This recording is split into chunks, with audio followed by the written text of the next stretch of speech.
안녕하세요. 법률사무소 보정 강봉성 변호사입니다. 오늘은 암보험에 대해서 알려드리고자 합니다. 100세 시대에 대비해서 대부분 사람들이 두 종류의 보험을 가입하고 있습니다. 하나는 연금보험이고 하나는 암보험이죠. 2020년 건강보험공단 통계에 의하면 성인의 3분의 1 이상이 암 진단을 받는다고 합니다. 즉 이제 나이와 암은 상관성이 있는데 나이가 들수록 암에 걸릴 확률이 더 높아진다는 연구 결과는 이미 많이 나와 있습니다. 그러니까 예를 들어 100세를 산다고 하면 사실상 암에 걸릴 확률이 3분의 1 이상이 아니고 한 절반 이상이 되는 거죠. 그러다 보니까 암보험을 누구나 가입하게 되는데, 문제는 이제 암보험이 충분히 보장되고 있느냐, 이런 부분에 대해서 좀 알려드리려고 합니다. 최근에 보험회사들이 주로 판매하고 있는 암보험들을 주로 보면요, 암은 이제 수술 전과 수술 후로 이렇게 구분할 수 있습니다. 대부분의 암보험은 수술까지 보장을 대부분 합니다. 그러다 보니까 진단보험금이라든지 수술보험금이라든지 이쪽에 대해서는 충분히 보장이 되는데, 암 수술을 하고 난 이후에 보장이 없거나 아주 약합니다. 그러다 보니까 막상 이제 암보험을 가입한 암 환자들이 암 진단을 받고 나서도 암보험 때문에 조금 경제적으로는 그래도 좀 여유가 있다, 좀 안심이 된다, 이런 마음을 가지고 암 수술을 받고 난 뒤에 각종 이루어지는 이제 치료비에 대한 보장이 실제 안 되다 보니까 그때부터 이제 개인의 어떤 저축을 깬다든지 보험을 또 다른 보험을 해약한다든지 아니면 심지어는 집을 판다든지 이런 문제에 부딪히게 있거든요. 그러다 보니까 실제 암보험 같은 경우는 이게 가입할 때 실제 수술 이후에 보장을 얼마나 하느냐, 이런 부분에 대해서 먼저 좀 따져보고 가입하는 게 중요하고요. 실제 이제 암에 대해서 암 수술 트렌드에 대해서 좀 잠깐 해드리면, 암은 수술 전에 일단은 약물 치료라 그러죠. 케미컬 드러그라고 하는데, 약물 치료하고 방사선 치료가 이루어지고요. 그 다음에 종양 제거 수술하고 난 뒤에는 이제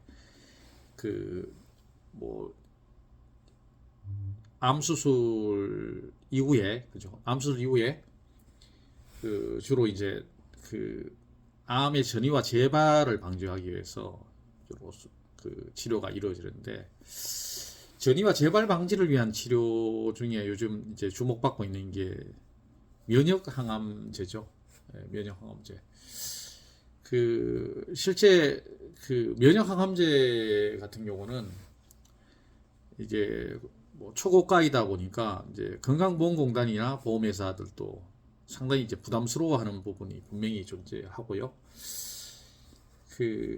특히 이제 암수술 이후에는 대부분 암 환자들이 이제 대부분 이제 5년 생존을 주로 말하잖아요. 그러니까 암 수술 이후에, 그러니까 5년 생존 얘기는 암의 전이나 재발이 5년 동안에 일어나지 않으면 이제 암은 완치됐다, 이렇게 판정할 수 있는 거고요. 다만 이제 5년까지는 암 환자들이 계속 진단과 치료를 병행해야 되거든요. 그러다 보니까 수술 이후에 지금 검사비라든지 치료비라든지 이런 부분에 대한 보장이 두텁지 못하다는 게 문제인 거죠.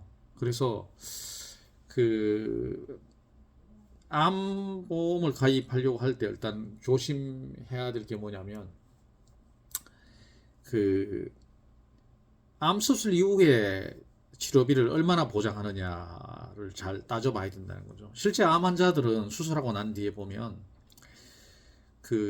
자택에서 통원 치료하는 것보다는 좀 공기도 좋고 물도 좋은 요양병원에서 출퇴근 치료를 또 선호하고요.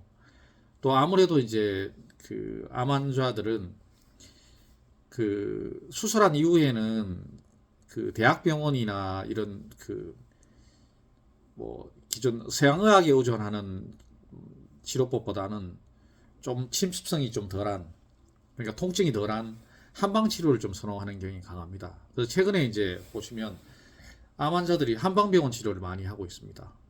그러다 보니까 내가 가입한 암보험이 한방 치료를 보장하느냐, 아니면 요양병원 입원비도 보장하느냐, 이런 부분을 충분히 따져봐야 되고요. 그 다음에 암 수술 이후에 전이와 재발을 위한 검사를 주기적으로 하게 되는데, 그 검사비도 내가 가입한 보험이 보장해 주느냐, 이런 부분을 좀 꼭 따져보고 가입을 하셔야 된다는 거죠.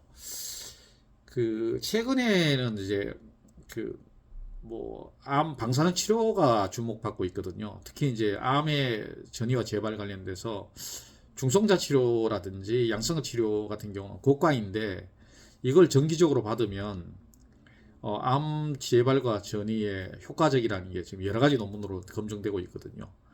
그러다 보니까 이 중성자 치료나 뭐 예를 들어 양성자 치료까지도 보장되는 암보험이 있다면 가입하는 걸 추천드립니다. 사실 이제 제가 말씀드린 이 부분을 다 보장하는 암보험이 현재 우리나라에 판매되고 있는지 그 제가 살펴봤는데 사실상 없습니다. 그래서 최근에도 이제 암보험 관련돼서 저한테 개인적으로 문의하신 분도 많은데요. 그럼에도 불구하고 그 수술 이후의 암보장, 수술 이후의 치료비를 가급적 많이 보장하는 암보험을 가입하라는 거죠. 그러니까 현재 그 가입하고 있는 암보험을 해지하라는 말씀은 아니고요. 현재 암보험을 잘 분석해 보시고 수술 이후의 보장 범위가 좀 좁다, 부족하다라고 느끼면 수술 이후에 치료비를 보장하는 그런 2차 암보험, 추가 암보험 가입을 해두는 게 또 정년이나 또 노후에 치료비로 인해서 경제적으로 어려움을 겪는 것을 막는 하나의 뭐 방법이 아니냐, 이렇게 제가 말씀드리고요. 오늘은 그 암보험에 대해서 말씀드렸습니다. 감사합니다.